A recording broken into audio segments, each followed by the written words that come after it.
Hey everyone, I'm Alicia Toot from a music blog, Yeah, and I'd like to welcome you to our interview with Anne from Stella Ella Ola. How are you doing today? I'm pretty good. How are you? I'm great, thanks for asking.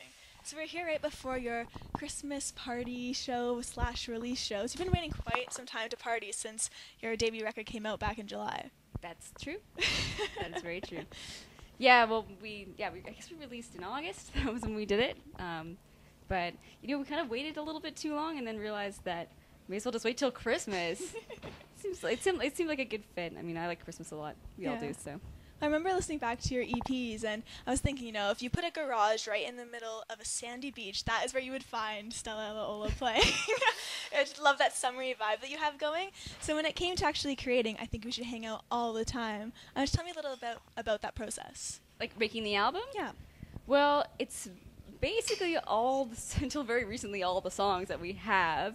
And then we basically just recorded the exact same set that we play.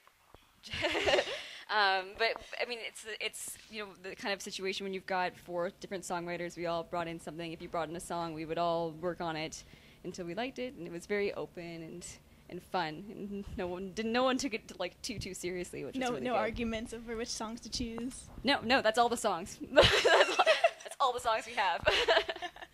Have you started writing material for anything else, or is it kind of just... Yeah, since we released it, we've been writing a few more new things. We're going to have some new material on tonight, so that should be fun. Nice. Yeah.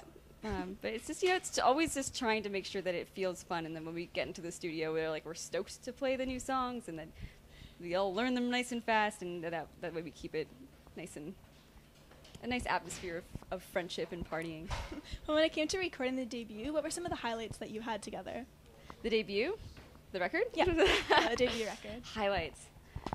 Well, it was really spread out over I guess a year. So we got to see a couple different studios, a few great Toronto mainstays that were really awesome. We went to Echo Valley, and we got to record in our own rehearsal space a lot. So, and then I think some stuff off there is still from the Tokyo practice space that we used to record in. So, it's just getting to work with different engineers, different people, different environments, and meeting a lot of new people and making a lot of friends. Yeah, I love the album cover. It's there's a pool and a bunch of different objects, and it reminds me of an I Spy cover. Oh, yeah. When you have to kind of spot things, and it's, the ladder instead is a pencil. So how'd you come up with the creation for the cover? Well, I built that thing, and it's funny that you mentioned I Spy because that was kind of what we had in mind. And if you actually look at the cover, there is an item that it has a song corresponding to each one. So there's each song on the album has an item in it that you can find on the record. Nice. So that was kind of the idea.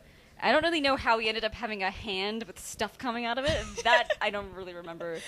I had this little it just happened. Yeah, I had this long list of ideas for album artwork, and at one point I was just what if there was a hand that was a bag, and then we called it was full of stuff, and we called the record Handbag, which was not a great idea.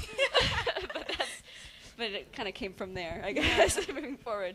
Well, you've created some great music videos for tracks off of the record, and my personal favorite being Peter Sellers, but I love the new one, too, for Too Pretty. So, you've got all your friends just stripped down, dance behind a projection screen. How'd that come about? Well, I mean, I always wanted to do something that was just what people dance when they're home. Yeah, when they're by themselves. Yeah, and I wanted to capture the people just kind of really rocking out, not being necessarily amazing dancers, but just having a good time. And then it just seemed like the way to really demonstrate what it's like to dance at home in your underwear is to actually have people dance in their underwear, which was amazingly easy to get people to do. Really? Yeah. No one was I don't know if I'm too comfortable with this. They just went for it. Well, I put up a Facebook post being hey, there's no way this isn't going to come off wrong, so I'm just going to put this out there. Does anybody want to dance in their underwear for a music video? And it was amazing. It was amazing how people came forward. Yeah, so they were all volunteers. No one was forced. Do you have a favorite move to break out while doing that backstage, or? Yeah, I don't know. I just kind of end up just shaking my whole body, just starts shaking as much as it there's very little rhythm to how I dance. So that's what happened.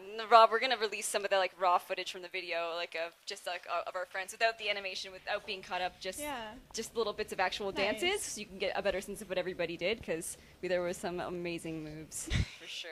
Yeah. Well, something I wanted to bring up, being a Toronto band, it's the community of Toronto bands. It's fantastic. Everyone's always supporting one another, the shows that are happening. So who are some Toronto bands that you'd recommend our readers check out? Well, I mean, the bands we have on the list right now, or on the bill tonight, Pew Pew Pew and Liver are awesome bands. And it's a huge sweaty party every time you go see them, so highly recommended. I mean, it's amazing. Like, so many bands are from that are amazing are from Toronto. It's such a huge pool to choose from. I mean, Pup is amazing. Always is from Toronto, and they're the label mates of ours, and we love those bands. Yeah. Nice. We've had the interview of interviewing both, and they're always fun every time we get to catch them live. Yeah. It's just, always good shows. Always really great, fun shows. Yeah. So just speaking of Toronto, do you have any particular favorite venues you enjoy either playing or going to shows?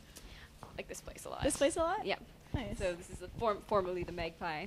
And if you look around, if you're around tonight, there's like video games everywhere, which is basically the perfect bar for me. You can just, instead of talking to people, you can just play at 64 all night, and that sounds like something I could definitely do. How about favorite games? Favorite games? Yeah.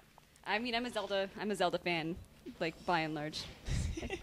I know it's not, like, hip or cool. That's just the game that I play, but yeah. I just got a Wii U, though, so I'm playing a lot of Mario Kart 8. I was just about to say, my favorite's Mario Kart, and some people are like, I don't know if that's cool, so don't worry. Yeah. There's nothing wrong with the classics. No. Yeah. Well, just to wrap things up, I wanted to ask you, what's something about the band that most of your fans wouldn't know yet? I feel like we're a pretty open book. We used to have a different name that was called Do or Do Not, which is I didn't know that. It's Star Wars. It's a Star Wars reference, which we dropped because it was basically ungoogleable. Do or Do Not is not a thing that you can search. Yeah. Also, Do or Do Not Band doesn't really do anything.